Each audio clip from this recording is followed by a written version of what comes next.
Hello' guys, মই থাকোঁ তেজপুৰত। মোৰ এইটো নতুন ব্লগ। আজিৰ ব্লগটো মই বনাইছোঁ। আমাৰ আইতাহঁত আহিছিলে গুৱাহাটীৰ পৰা। আমি ক'ল পাৰ্কলৈ ফুৰাব নিলোঁ আইতাহঁতক। গৈ আছোঁ আমাৰ মা, বা, আইতা আৰু মাহী। গৈ আছোঁ। এইটো মোৰ ভাগিন হয়। ভাগিনজনে চাওকচোন কেনেকৈ আইতা দুজনে কেনেকৈ নচুৱাইছে। ভৰি পাক চাবচোন, আইতাহঁতে দিব পৰা নাই, সি এনেকৈ নচুৱাই দেখাইছে আৰু আইতা নাচা দুজনীকে ইমান নচুৱাইছে। বা আৰু হেৰিয়ে চাই আছে, মাহীয়ে। চাওকচোন ইমান দৌৰাইছে, বাপৰে। সি আইতাকক একে নচুৱাই। আমি সকলোৱে ফটো উঠিলোঁ। ফটো উঠি আমি বহুত ভাল পাওঁ, আইতাও ভাল পায়। আৰু আমাৰ আইতাজনী বহুত হাঁহিমুখীয়া হয়, মানে হাঁহি ফূৰ্তি কৰি আমি সকলোৱে ভাল পাওঁ।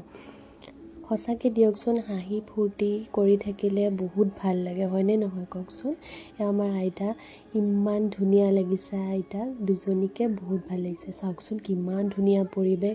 আৰু সিদিনা মানে বহুত মানুহ আছিলে পাৰ্কত, বহুত ভাল লাগিছে গৈ।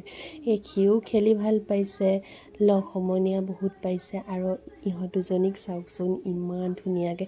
এনেকুৱা ফ্ৰেণ্ডশ্বিপ আজিকালি আছেনে। চাওকচোন আইতা ইমান ভাল লাগে নহয়, মানে ফূৰ্তি, মানে বহুত ফূৰ্তি কৰে। চাওকচোন মাহীয়েকে ভাগিনীয়েকক লৈ ঘোঁৰাটোত নাতে, তথাপিও বহিছে। আইতা বোলে ময়ো বহোচোন, কেনেকুৱা লাগে চাওঁ। আইতাই পৰিয়েই গ'ল।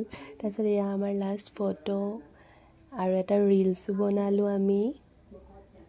ৰিলছ বনাই থাকোঁতে আকৌ বৰষুণ দিলে।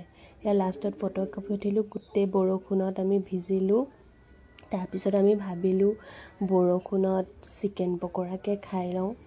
চিকেন পকৰা খাব গ'লোঁ আমি। তাতে চিকেন পকৰা আকৌ নাছিলেই, লাষ্ট পালোঁ আৰু। আমি বৰষুণত এতিয়া গৈ আছোঁ। আইতাৰ মানে খং উঠিছে, বেছি টাইম থাকিব নোৱাৰিলে, সেইকাৰণে খং উঠিছে।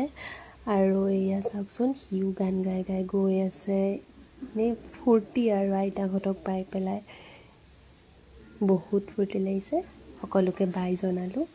নেক্সট ভিডিঅ' মই দি থাকিম, আপোনালোকে যদি ভাল পাই চাব। Thank U.